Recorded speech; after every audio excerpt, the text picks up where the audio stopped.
अपने भाई और पिता की बातें सुनकर जय की आंखें सरप्राइज में और ज्यादा बड़ी हो गई थी। उसे विश्वास ही नहीं हो रहा था कि उसने अभी अभी क्या सुन लिया था। ऐसा लग रहा था मानो किसी ने उसकी पूरी बॉडी पर एक ठंडे पानी की बाल्टी डाल दी हो। उसे फील हो रहा था जैसे उसके हाथ और पैर पूरी तरह सुन पड़ चुके थे और उसके सर का दर्द इतना बढ़ चुका था कि मानो किसी भी वक्त फट सकता था। देखो, आपको चिंता करने की कोई जरूरत नहीं है, उसकी शादी होगी। कदम ने अपनी बात को आगे बढ़ाते हुए कहा। मुझे उसे ये सब करने के लिए कहना पड़ेगा, वरना ये किसी भी तरह हमारी मदद नहीं करेगा। आपको पता है, जब से हम दोनों बच्चे हुआ करते थे वो तभी से कुछ ज्यादा ही कमजोर है ना? कदम ने अपनी बात को आगे बढ़ाते हुए कहा। सेन गुप्ता फैमिली के साथ वो डील किसी भी कीमत पर होनी चाहिए। ऐसा सुनते ही अपने पिता की आवाज में उस खुशी की खनखन आहट को सुन पा रहा था। वो समझ गया था कि उसके पिता उसकी बेटी की शादी से कितने खुश थे। मुझे पता है, क्या आपको लगता है कि मैं उसे इस बारे में जरा सा भी सजेशन देता अगर इस बात को लेकर सीरियस नहीं होता? कदम ने अपने पिता से पूछा। शैतान कहीं के, वो अभी भी तुम्हारा छोटा भाई है, मेरे कद्दू, बूढ़े आदमी ने कहा। पिताजी, आप तो ऐसे कह रहे हैं जैसे मैं अपने ही भाई के खिलाफ कोई बहुत ही बेकार सी साजिश रच रहा हूँ। मैं ये सब कुछ हम सब के लिए कर रहा हूँ, हमारी फैमिली के लिए, सेन गुप्ता फैमिली की मदद की वजह से। हम लोग शशांक के बैंक के खिलाफ खड़े हो सकते हैं और उसे मुसीबत में डाल सकते हैं, कदम ने समझाते हुए कहा। जय अपने भाई की आवाज में छुपी एक्साइटमेंट को दूर से ही खड़े होकर समझ सकता था। इसके बाद उसके बड़े भाई ने अपनी बात को आगे बढ़ाते हुए कहा, ये एक बहुत ही संगीन मामला है। हम उसके लिए इतने सालों तक गलत जगहों पर तलाश करते रहे। आखिर किसने सोचा था कि वो इतना ज्यादा अमीर और इन्फ्लुएंस रखने वाला आदमी बन जाएगा? किसने सोचा था कि वो बिजनेस वर्ल्ड में अपना इक्का इतनी जल्दी जमा पाएगा? कद्दू बेटा, वो आदमी बहुत ही स्मार्ट है। तुम्हें अपने प्लान को लेकर बहुत ही ज्यादा केयरफुल रहना पड़ेगा। क्या तुम मेरी बात समझ रहे हो? ऑफ कोर्स, मुझे पूरा यकीन है कि उस आदमी को ऑलरेडी पता है कि उसकी आइडेंटिटी कहाँ है। उसे अच्छी तरह पता है कि उसकी जड़ें कितनी गहरी हैं। मैं कुछ भी ड्रास्टिक नहीं करने वाला हूँ। इसके अलावा मेरा भाई भी मेरे साथ है कि मैं आपको इस शादी को रोकने के लिए ट्राई करके कन्विंस करने का वादा निभा रहा हूँ। मैं आपको इस शादी को रोकने के लिए बार बार कह रहा हूँ। जब तक मैं उसे ये कहता रहूंगा तब तक वो मेरा साथ देता रहेगा, कदम ने अपने पिता से कहा। ऐसा लग रहा था मानो जय के चेहरे से सारे रंग ही उड़ चुके थे और जितना ज्यादा अपने भाई और पिता की बातें सुनता जा रहा था उसे इस बात का एहसास होता जा रहा था कि वो कितना ज्यादा भ्रम में जी रहा था। मगर फिर भी वो वहां पर खड़ा रहा, जमा हुआ। जो शब्द उसने अभी अभी सुने हुए थे उसे समझ पाने में और प्रोसेस करने में वो इस समय सक्षम नहीं था। उसे समझ में नहीं आ रहा था कि उसके साथ एकदम से अभी अभी क्या हो गया था। इतनी बड़ी सच्चाई उसे इतने कम समय में पता चल गई थी। कुछ मिनटों के बाद जय ने अपने आप को संभाला और उन सारी चीजों के बारे में सोचने लगा जो अभी अभी उसके भाई के मुंह से निकली थी। उसकी आंखों में एक गुस्से से भरी हुई आग चमकती हुई दिखाई दे रही थी और अपने चेहरे पर एक स्माइल रखते हुए वो अचानक ही बालकनी की तरफ बढ़कर जाने लगा। भाई, तुम उठ गए? कदम ने अपने भाई की तरफ देखते हुए कहा। आओ, यहाँ बैठकर नाश्ता कर लो। ऐसा कहते हुए कदम ने उसे बैठने का इशारा किया और अपने दूसरे हाथ से अपने छोटे भाई को खाने के लिए बर्तन देने लगा।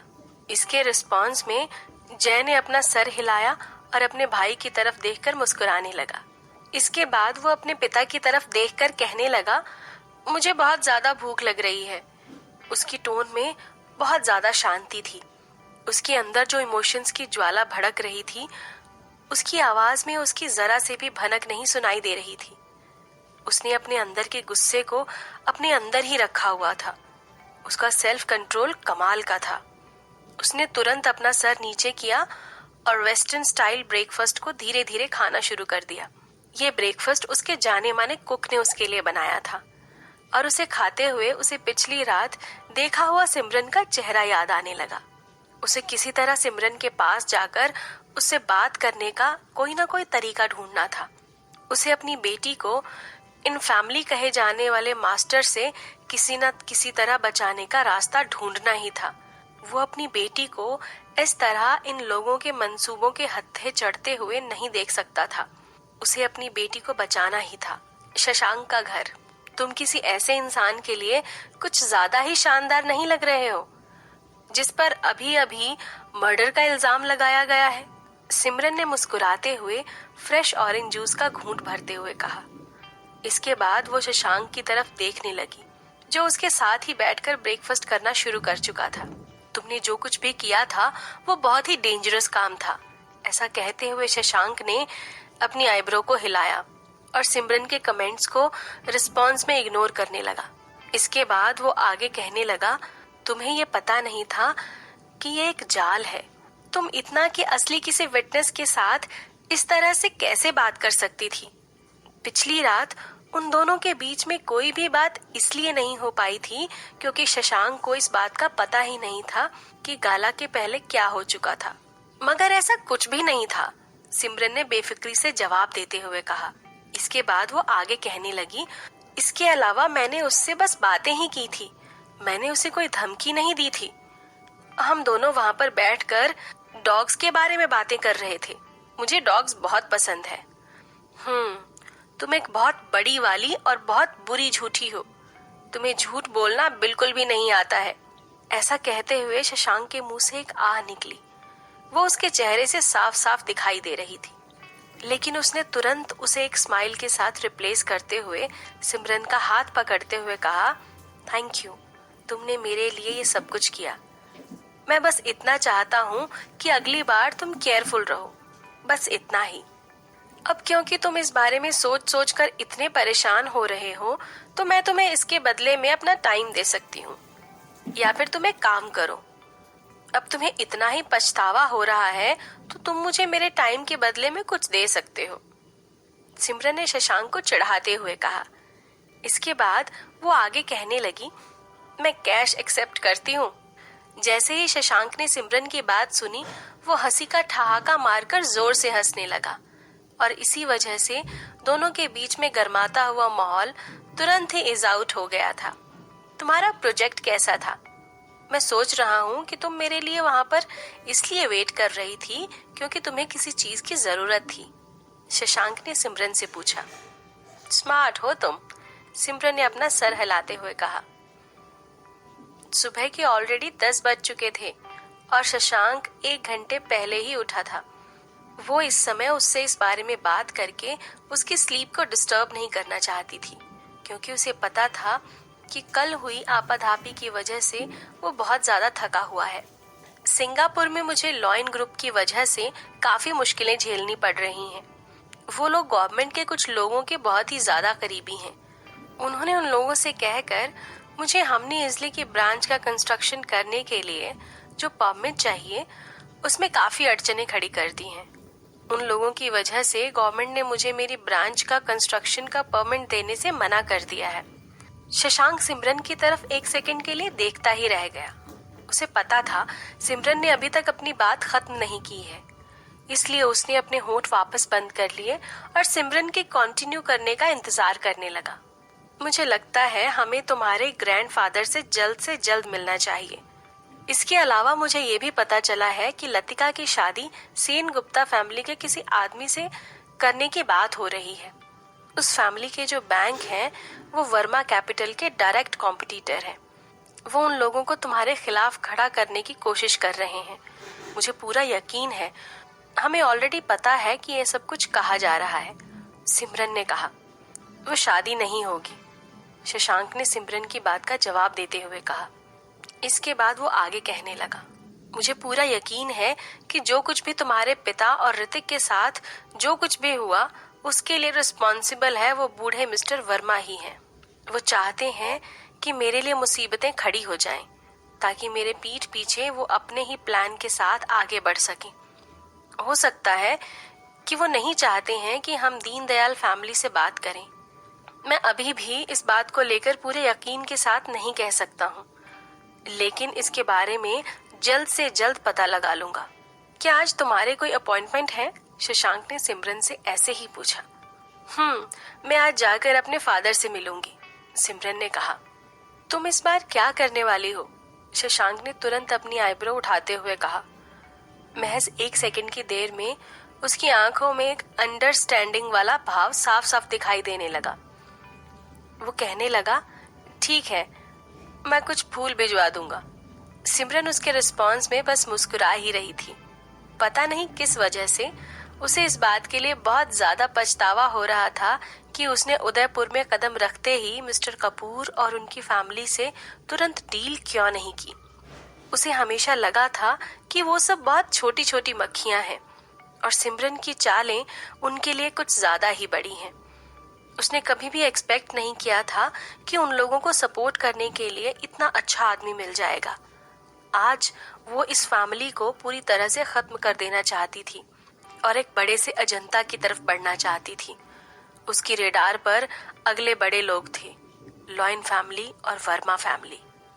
सिमरन ने तुरंत अपना ब्रेकफास्ट खत्म किया और अपने ऑफिस चली गई, जबकि शशांक के उस फंक्शन में इनवाइट किए जाने की न्यूज़पेपर में कहीं भी दिखाई नहीं दे रही थी और ना ही ऑनलाइन आर्टिकल में इस बात का कोई भी जिक्र हुआ।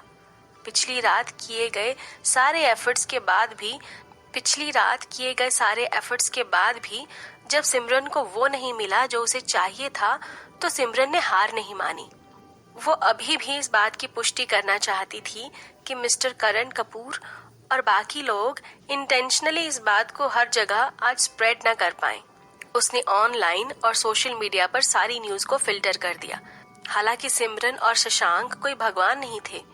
जो कुछ भी उनके इर्द गिर्द हो रहा था, उस हर सर्कमस्टांसेस को वो लोग होने से कंट्रोल नहीं कर सकते थे। वो हर चीज को अपने हाथ में लेकर बदल नहीं सकते थे। इससे पहले कि उस दिन का अंत होता, वो न्यूज आर्टिकल जो कि एक न्यूज रिपोर्टर द्वारा लिखा गया था, वो किसी न किसी तरह से सोशल मीडिया पर पहुंच चुका था और बहुत ही आसानी से वो हर जगह फैल चुका था, क्योंकि बहुत सारे लोगों ने उसे अपने मीडिया पर इस्तेमाल करके शेयर कर दिया था। उसमें उन सारे पॉसिबल क्राइम्स की डिटेल भी भरी हुई थी जो शशांक ने किए थे। उसमें इस बात का जिक्र भी बहुत अच्छी तरह से किया हुआ था कि किस तरह शशांक ने अपने जुर्मों को छुपाने के लिए गवर्नमेंट को इल्लीगल तरीके से फंड किया था। उसने गवर्नमेंट का मुंह बंद करवाने के लिए उनके मुंह में किस तरह से पैसे भरे थे। इस वजह से सिमरन और ज्यादा गुस्से में आ गई थी। जैसे ही उसने ये सारी न्यूज देखी, उसने तुरंत अपने लॉयर के साथ कपूर खानदान में कदम रखा। तुम्हारा यहाँ पर बिल्कुल भी स्वागत नहीं किया जाएगा। मिस्टर करण कपूर की आवाज सिमरन के वहां पर पैर रखते ही पूरे मेंशन में गूंजने लगी। इसके बाद वो कहने लगे, तुम्हारी हिम्मत कैसे हुई अपने ही भाई के साथ इतना सब कुछ करने के बाद मुझे अपनी शक्ल दिखाने की? तुमने मेरे इकलौते बेटे के साथ ये सब कुछ किया, क्यों? मिस्टर कपूर की आंखें पूरी तरह से सूजी हुई थी और उनकी आवाज भी थोड़ी सी भारी हो गई थी। उनकी आंखों से सिमरन के लिए तीर बरस रहे थे और अंगारे निकल रहे थे।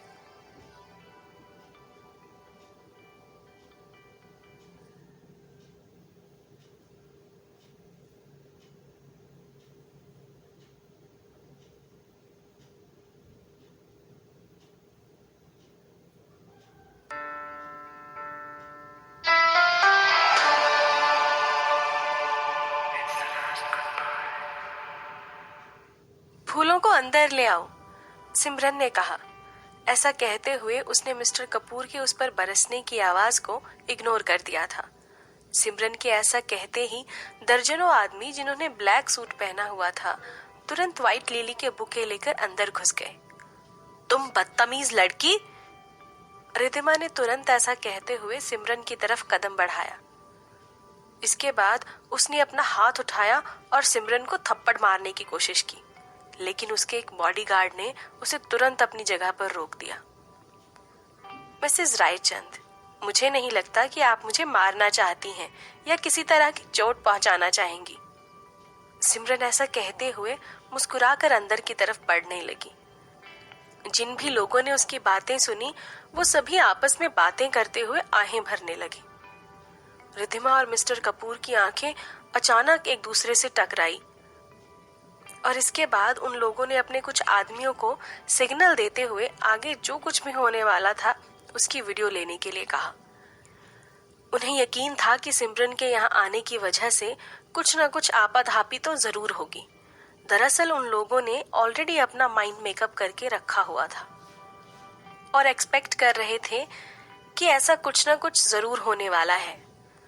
यहाँ पर खड़े हुए हर एक इंसान को एक फोल्डर दे दो।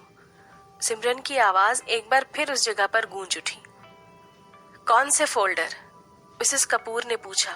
उनका चेहरा अभी भी पीला पड़ा हुआ था और उनकी आंखें पूरी तरह से सूजी हुई थी। जैसे ही उन्हें पता चला कि उनका इकलौता बेटा मर चुका है, उन्होंने रो रो कर अपना बुरा हाल कर लिया था और वो कहने लगी, तुम यहाँ पर क्यों आई हो? जो कुछ भी तुमने किया है, तुमने हमें बर्बाद करने के लिए कुछ भी नहीं छोड़ा। तुम ऑलरेडी हमें पूरी तरह बर्बाद कर चुकी हो। क्या तुम्हारा मन अभी भी नहीं भरा? क्या तुम हम सभी को मौत के घाट उतार कर मानोगी? सिमरन वहां पर खड़े होकर मिसेस कपूर को अपने पास आते हुए देख रही थी। मिसेस कपूर सिमरन की तरफ आगे बढ़ते हुए कहने लगी, हम लोगों ने तुम्हें पाल पोस कर बड़ा किया है, तुम्हें खाना खिलाया है, तुम्हें कपड़े पहनाए हैं, मगर जैसे ही तुमने किसी ऐसे आदमी के साथ शादी कर ली जो हमसे भी ज्यादा अमीर था, तुमने उससे कहकर हम सबको बहुत ज्यादा सफर करवाया है। आखिर तुम किस तरह की इंसान हो? वैसे ही जैसे आपने पाल पोस कर बड़ा किया है, सिमरन ने सीधे शॉर्ट में जवाब देते हुए बात को निपटा दिया और फिर वो सब लोगों की तरफ देखने लगी जो अपने अपने फोल्डर खोलकर देख रहे थे। उन सभी की आंखों में एक अलग ही चमक दिखाई दे रही थी। इन फोल्डर्स में उन सारी चीजों के प्रूफ है जो मुझे कपूर फैमिली से मिली हैं और जिन पर सिर्फ और सिर्फ मेरा हक है। मेन वाली कपूर फैमिली की वारिस होने की वजह से वैसे भी इन सारी चीजों पर मेरा ही हक होना था।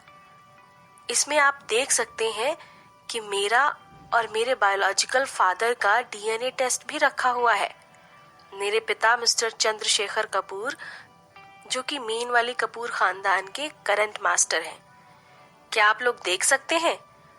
मुझे किसी को चोट पहुंचाने के लिए अपने हस्बैंड से कहने की जरूरत नहीं है। ये डॉक्यूमेंट आप सभी लोगों को इस मेंशन से बाहर निकालने के लिए काफी हैं। ऐसा कहते हुए सिमरन ने अपनी बात खत्म कर दी। झूठ है ये सब। मिस्टर कपूर ने जैसे ही एक फोल्डर को अपने हाथ में लिया, उन्होंने चिल्लाते हुए कहा और इसके बाद उस फोल्डर में रखे हुए पेपर को टुकड़े टुकड़े करके फेंक दिया और कहने लगे, ये सब नकली है, झूठ, तुम कमीनी और लालची औरत। ऐसा कहते हुए मिस्टर कपूर ने तुरंत अपना आपा खो दिया और सिमरन पर अटैक करने की कोशिश करने लगे। जैसा कि एक्सपेक्टेड था, सिमरन के एक बॉडीगार्ड ने तुरंत उन्हें अपनी जगह पर रोक दिया और मिस्टर कपूर कहने लगे, इनमें से कोई भी डॉक्यूमेंट सच्चा नहीं है, कोई भी नहीं। व्हीलचेयर पर होने के बावजूद भी मिस्टर कपूर ने अपनी पूरी ताकत लगा दी कि वो किसी तरह सिमरन तक पहुंच सके। अपाहिज होने के बाद भी उनके अंदर इतनी ताकत, इतना जज्बा था कि वो सिमरन को वहीं पर मार देना चाहते थे। मुझे लगता है इतनी वजह काफी है कि मैं अपनी फैमिली लॉयर को अपने साथ लेकर आई हूँ, ठीक है ना? सिमरन ने एक टेढ़ी मुस्कान के साथ कहा, मैं हर डॉक्यूमेंट पर अटेस्ट करके ये बता सकती हूँ कि यहाँ पर जो कुछ भी लिखा है वो बिल्कुल सच है। मेरे पास मेरे गवाह हैं और इतनी ज्यादा प्रूफ है कि इस बात का खुलासा कर सकते हैं। हमारी साइड बहुत ही स्ट्रांग है, सिमरन की लॉयर ने शांत होते हुए कहा। उसकी नजरें पूरी तरह सीधी थी और उसके चेहरे पर कोई भी एक्सप्रेशन नहीं दिखाई दे रहा था। देखिए, आपको ऐसा क्यों लगता है कि मुझे अभी भी अपने हस्बैंड से आपको बर्बाद करने के लिए कहना पड़ेगा? नहीं नहीं, सिमरन ने अपना सिर हिलाते हुए कहा। इसके बाद वो आगे कहने लगी, मुझे हाल फिलहाल में बहुत ही ज्यादा इमोशनल फील हो रहा था, इसलिए मैंने आपको और आपकी फैमिली को परेशान करना ठीक नहीं समझा। फिर भी आप लोग मेरे खिलाफ चालें चलने से बाज नहीं आए। आप लोगों ने फिर भी मेरे खिलाफ साजिश रची। तुम बंद करो ये बकवास। क्या तुम अपने भाई की बॉडी पर जरा भी रिस्पेक्ट नहीं कर सकती? क्या तुम देख नहीं सकती कि उसका मर्डर किया गया है? तुम्हारे हस्बैंड ने उसे इसलिए मार डाला क्योंकि वो उसे एक्सपोज करने वाला था। रिद्धिमा ने रोते हुए अपनी बात कंप्लीट करते हुए कहा। आंसू उसकी आंखों से होते हुए उसके गालों तक जा रहे थे। ये बात बिल्कुल सही है मिसेस वर्मा। आपका हस्बैंड एक क्रिमिनल है। उसे प्रोटेक्ट करना बंद कीजिए। जिन लोगों को उसने मारा है उनकी तो गिनती भी नहीं की जा सकती। हम लोगों को जस्टिस चाहिए। धीमी आवाज में वहां पास ही में खड़े हुए एक आदमी ने कहा।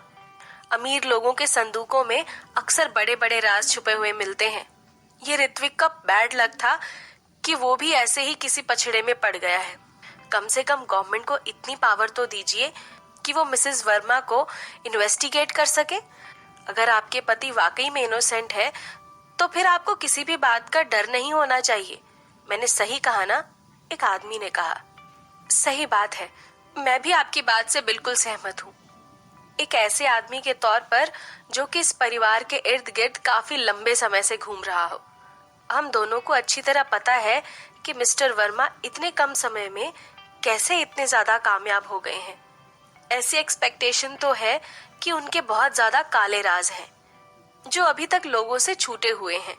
एक और आदमी ने बीच में कूदते हुए कहा। बिल्कुल, मैं देख सकती हूँ। सिमरन अपना सिर हिलाते हुए उन लोगों की तरफ देखने लगी जिन्होंने उसके पति के बारे में ये सारी बातें कही थी। इसके बाद वो कहने लगी, आप लोग उसे उस जगह से नीचे गिराना चाहते हैं जबकि वो ऑलरेडी एक जगह से गिर चुका है ना? ऐसा कहते हुए उसने उन सारे लोगों की तरफ नजरें घुमाकर देखा और इसके बाद उसके होंठ ऊपर उठ गए और वो मुस्कुराने लगी और कहने लगी, तो आपको क्या लगता है कि फिर ये बात किस बारे में हो रही है? सिमरन ने जब अपनी बातें खत्म कर ली, ऋत्विक कपूर की आवाज उस पूरी जगह पर गूंजने लगी और वो पूछने लगा, तुम्हारे कहने का मतलब क्या है? कम ऑन सिमरन, ऋत्विक ने कहा। इसके बाद वो आगे कहने लगा, क्या तुम इस बात को जानने में जरा भी इंटरेस्टेड नहीं हो कि तुम्हारे हस्बैंड ने कितने लोगों का मर्डर किया है? कैसे उसने अपने आदमियों से कहकर उस समय स्विट्जरलैंड की एक फैमिली को मरवा दिया था? मेरा मतलब है, अगर इस बात को सुनने के बाद तुम्हारे अंदर कोई भी इंटरेस्ट नहीं आता है तो फिर मुझे नहीं पता है कि किस बात से तुम्हारा इंटरेस्ट इस बारे में जानने के लिए जागेगा। क्या होगा अगर मेरे अंदर कोई इंटरेस्ट जागा ही नहीं तो? सिमरन ने अपनी बात कही।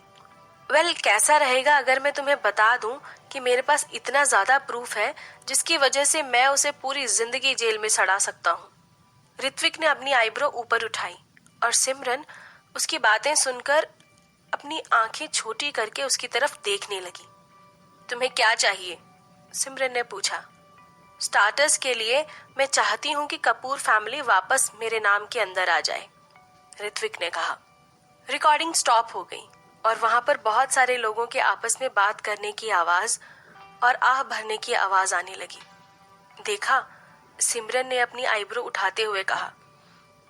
और फिर वो आगे कहने लगी, वही इंसान था जो पहले मेरे पास आया था।